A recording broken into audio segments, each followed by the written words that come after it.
IMF की latest जो projection आई है अबाउट साउथ एशियन कंट्रीज, अगर आप देखें तो आईएमएफ कहता है कि 2023 या 2025 तक जो बांग्लादेश है वो साउथ एशिया की सबसे तेज़ी से तरक्की करती हुई मैशत बन जाएगी। और जो उसने जो फोरकास्ट किया है उसके मुताबिक उसका जो पर कैपिटा जीडीपी है वो अगर इंडिया के साथ कंपेयर करें तो वो 30% बढ़ चुका होगा, और अगर वो पाकिस्तान के साथ कंपेयर करें तो 45% ज़्यादा हो चुका होगा। तो एक दौर था कि हम पाकिस्तानी मैशत 1960 की दिहाई के अंदर बहुत तेज़ी से तरक्की करती हुई मैशत थी। उस वक्त पाकिस्तान का जो हमारा एनुअल जीडीपी ग्रोथ रेट था वो अराउंड 7 to 8% था। और आज अगर हम देखें तो बांग्लादेश का जो एनुअल ग्रोथ रेट है जीडीपी का हर साल जो उसकी तरक्की करने की शरह है वो 7 से 8% के दरमियान है। तो आज हम देखेंगे कि कौन सी ऐसी चीज़ें हैं जो बांग्लादेश ने की हैं जो हमारे लिए एक रास्ता हो सकते हैं, जिनको फॉलो करके या जो हमारे लिए लेसन हो सकते हैं जिसको हम फॉलो करके हम भी तरक्की की राह पे अपनी मैशत को ला सकते हैं।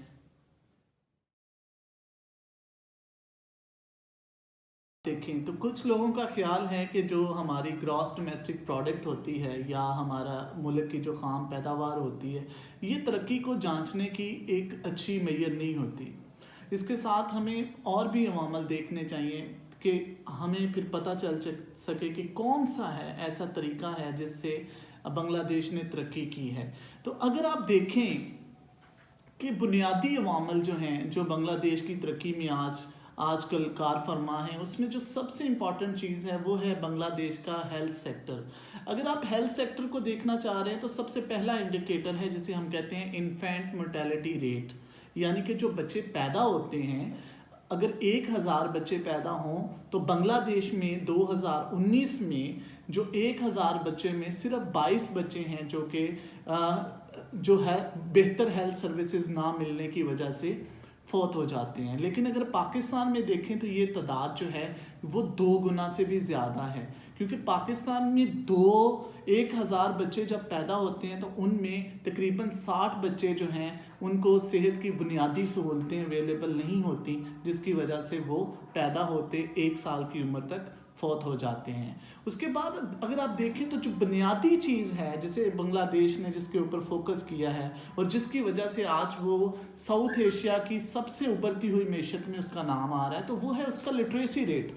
अगर आज से 20 साल पहले देखें तो बांग्लादेश का लिटरेसी रेट पाकिस्तान और इंडिया दोनों से कम था, लेकिन अगर आज आप देखें तो बांग्लादेश का लिटरेसी रेट है 74%। लेकिन ये 74% क्या है, इसमें अगर आप फीमेल लिटरेसी रेट देखें तो वो 2001 में जो कि 22% थी, आज बांग्लादेश में फीमेल लिटरेसी रेट जो है वो 54% है। तो यही वो बुनियादी वजह है जिसकी वजह से बांग्लादेश जो है वो तरक्की कर रहा है। लेकिन दूसरी तरफ अगर आप पाकिस्तान का लिटरेसी रेट देखते हैं तो 2019 में पाकिस्तान का अभी भी लिटरेसी रेट इंडिया से भी कम है और बांग्लादेश से भी कम है। उसके बाद जो बांग्लादेश ने सबसे ज़्यादा काम किया है वो है उसने अपनी पॉपुलेशन कंट्रोल ग्रोथ रेट को कंट्रोल किया है। आज अगर आप देखें तो बांग्लादेश की जो फर्टेलिटी रेट है अगर वो देखें तो वो रिप्लेसमेंट लेवल को भी अचीव कर चुकी है। रिप्लेसमेंट लेवल होता है कि जहाँ पे पॉपुलेशन ग्रोथ रेट जो है वो बिल्कुल कांस्टेंट या मनफी या उसके बढ़ने का रुझान ख़त्म हो जाता है। लेकिन पाकिस्तान में उसके बरअक्स अगर देखें तो पॉपुलेशन बहुत तेज़ी से बढ़ रही है, और ये जो पॉपुलेशन बढ़ने का रुझान है इसकी वजह से क्या हो रहा है कि एक तो अगर आप इन पॉपुलेशन को प्रॉपरली इस चीज़ को मैनेज नहीं कर रहे तो अल्टीमेटली वो आपके लिए इकॉनमी के लिए एक बर्डन बन रही है। देन अगर आप देखें उसके बाद तो बांग्लादेश अगर पाकिस्तान के मुकाबले में देखें तो एक बहुत ज़बरदस्त इंडिकेटर हमारे पास आता है, उसे कहते हैं कि सेफ़ इन्वायरमेंट फॉर चिल्ड्रन। उसमें बांग्लादेश सबसे आगे हैं। अगर 5 से 7 साल के बच्चों देखें तो उनमें बांग्लादेश जो है सबसे सेफेस्ट कंट्री समझा जा रहा है आज के इंडिकेटर्स के मुताबिक। और देन अगर हमारे पास है वो है सेविंग टू जीडीपी रेशो, उसमें भी बांग्लादेश जो है इंडिया से भी आगे है और पाकिस्तान से भी आगे है। और एक और इंडिकेटर है हमारे पास जिसे हम कहते हैं पावर्टी रेट। अगर पावर्टी रेट की बात करें तो सिंपल हेड काउंट रेशो में भी बांग्लादेश का पॉवर्टी रेट 24% है, जो कि अगर आप आज से 10 साल पहले देखें तो वो इससे 1/3 ज़्यादा। उसके बाद हमारे पास इंडिकेटर आता है global hunger index. Global hunger index क्या है? जो दुनिया में जो है भूख और अफलास को मेजर करता है।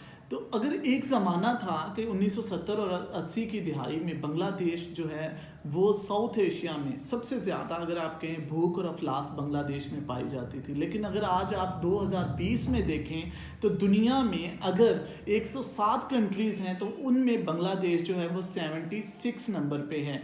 और अगर आप पाकिस्तान देखें तो पाकिस्तान 88 नंबर्स पे हैं। तो इट मीन्स पाकिस्तान में आज के दिन में भूख और अफलास ज़्यादा है अगर हम बांग्लादेश से कंपेयर करें। उसके बाद हमारे पास आता है फीमेल लेबर फोर्स पार्टिसिपेशन। तो ये वो इंडिकेटर है जो कि एक गेम चेंजिंग इंडिकेटर है बांग्लादेश के अंदर।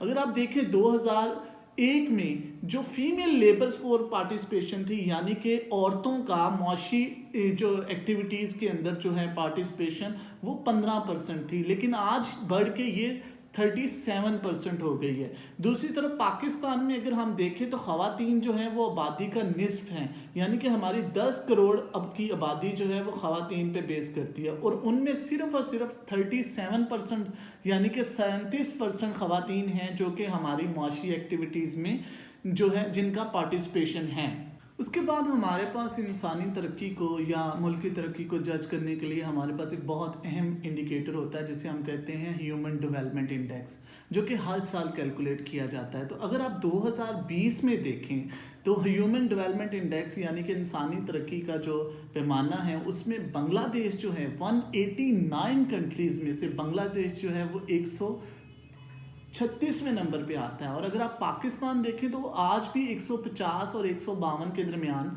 पाकिस्तान। के बाद हमारे पास इंडिकेटर आता है जिसे हम कहते हैं life expectancy rate. So life expectancy rate जो है इसके अंदर भी अगर आप देखें तो बांग्लादेश में एवरेज एक इंसान जो है वो 72 साल जीता है, लेकिन पाकिस्तान उसके मुकाबले में देखें तो हमारे यहाँ एवरेज इंसान जो है वो 66 साल जीता है। तो इसका मतलब ये है कि हमारे हेल्थ स्टैंडर्ड, हमारे फूड स्टैंडर्ड्स या हमारे जो है जो इंसान के इर्द गिर्द का जो माहौल है वो इतना अच्छा नहीं है कि जो यहाँ पे इंसान की जो हेल्थ है वो over the period of time उसमें बेहतरी नहीं आ रही। ओके, लास्ट पे हमारे पास आता है कि अगर हम देखें कि वर्ल्ड हैप्पीनेस इंडेक्स, यानी कि आपके मुल्क के अंदर कितने लोग हैं जो खुश हैं या वो मुल्क की पॉलिसी से खुश हैं। इसमें अगर हम देखें तो 2021 की जो लेटेस्ट हमारे पास वर्ल्ड हैप्पीनेस इंडेक्स की रिपोर्ट है उसके मुताबिक अगर आप देखें तो बांग्लादेश के लोग जो हैं वो पाकिस्तान से ज़्यादा खुश हैं। 150 कंट्रीज़ में से बांग्लादेश का नंबर है 101 और उसके मुकाबले में पाकिस्तान का नंबर है 105। अगर हम देखें तो हर शोबे के अंदर जैसे कि लाइफ एक्सपेक्टेंसी है, हमारी पॉपुलेशन ग्रोथ है, फर्टिलिटी रेट है, फीमेल पार्टिसिपेशन है, ये वो सारी चीज़ें हैं जिसमें बांग्लादेश जो है आज बेहतर परफॉर्म कर रहा है। इसी वजह से उसकी मैशत जो है जो है साउथ एशिया में सबसे बेहतर चल रही है। यहाँ पे सवाल ये पैदा होता है कि पाकिस्तान के अंदर अगर आप चाहते हैं कि पाकिस्तान के अंदर एक स्ट्रॉन्ग ग्रोथ हो और हम भी तेज़ी से तरक्की करती हुई मैशत में हमारा भी शुमार हो, तो हमें अपनी दफाई तरक्की के साथ साथ हमारी इंसानी तरक्की के ऊपर भी काम करना होगा। इंसानी तरक्की के लिए काम करने के लिए हमें अपने हेल्थ स्टैंडर्ड को बेहतर करना होगा, हमारी एजुकेशन के ऊपर हमें काम करना होगा, और सबसे इम्पॉर्टेंट चीज़ कि हमें अपनी फीमेल जो है लिटरेसी और फीमेल लेबर फोर्स पार्टिसिपेशन, इसके ऊपर हमें काम करना होगा। आज का मेरा प्रोग्राम यहीं तक ही था। आप मेरे चैनल को सब्सक्राइब करना ना भूलिएगा। Thank you. अल्लाह हाफिज़।